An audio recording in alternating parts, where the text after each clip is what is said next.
খুব কঠিন ইকুয়েশন, ভীষণ টাফ। কলকাতার প্লে অফসে যাওয়ার কিন্তু সম্ভাবনা খুব কম। তবুও একটা জটিল সমীকরণ রয়েছে কেকেআর ফ্যানেদের জন্য। এখনও কিন্তু কেকেআর কোয়ালিফাই করতে পারে প্লে অফসে।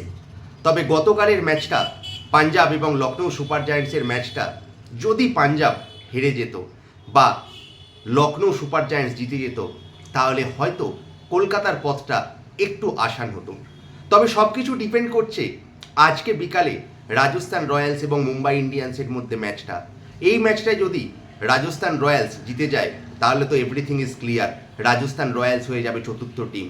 বাট সামহাউ যদি রাজস্থান রয়্যালস আটকে যায় তখন কিন্তু কেকেআরকে তো অবশ্যই লাস্ট ম্যাচটা জিততে হবে। তখন কিন্তু কলকাতা নাইট রাইডার্স এবং পাঞ্জাবের মধ্যে দেখা যাবে নেট রান রেটে কোন দল আগে যায়। আর সেখানেই কিন্তু পাঞ্জাব করেছে বাজিমাত।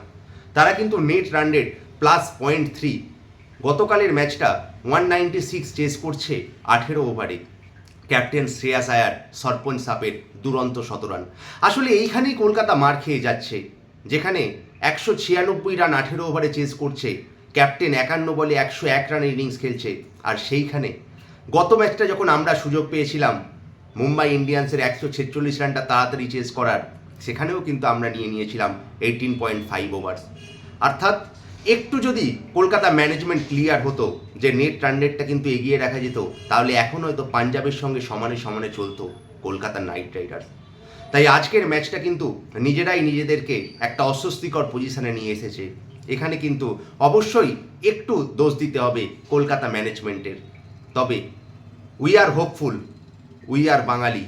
তাই একটা আশা সবসময় রয়েছে, সেই আশাটা হলো প্রথমত রাজস্থান যেন ম্যাচটা হেরে যায় এবং কলকাতা যেন দিল্লিকে বিগ মার্জিনে হারাতে পারে। ইকুয়েশনটা এখনও ক্লিয়ার। কলকাতা এবং দিল্লি যেহেতু লাস্ট ম্যাচটা খেলবে লিগ স্টেজের, তাই কলকাতার হাতে সমস্ত ছবিটা ক্লিয়ার থাকবে। কলকাতা যদি প্রথমে ব্যাট করে তাহলে অ্যাটলিস্ট 77 রানে জিততে হবে, অর্থাৎ একটা হিউজ মার্জিনে কিন্তু দিল্লিকে হারাতে হবে। আর যদি কলকাতা চেজ করে সেই রানটা 73 কি 74 বলে, অর্থাৎ 12.1 to 12.4 ওভারের মধ্যে চেস করতে হবে। তাই আবারও বলছি, ভীষণ ভীষণ কঠিন। বাট ক্রিকেট বিশ্বে কিন্তু অনেক অঘটন ঘটেছে। আজকে আমরা সকলে টিভির পর্দায় চোখ রাখবো বিকাল থেকেই, কারণ প্রথমত আমাদের লক্ষ্য থাকবে রাজস্থান রয়্যালসকে হারানো।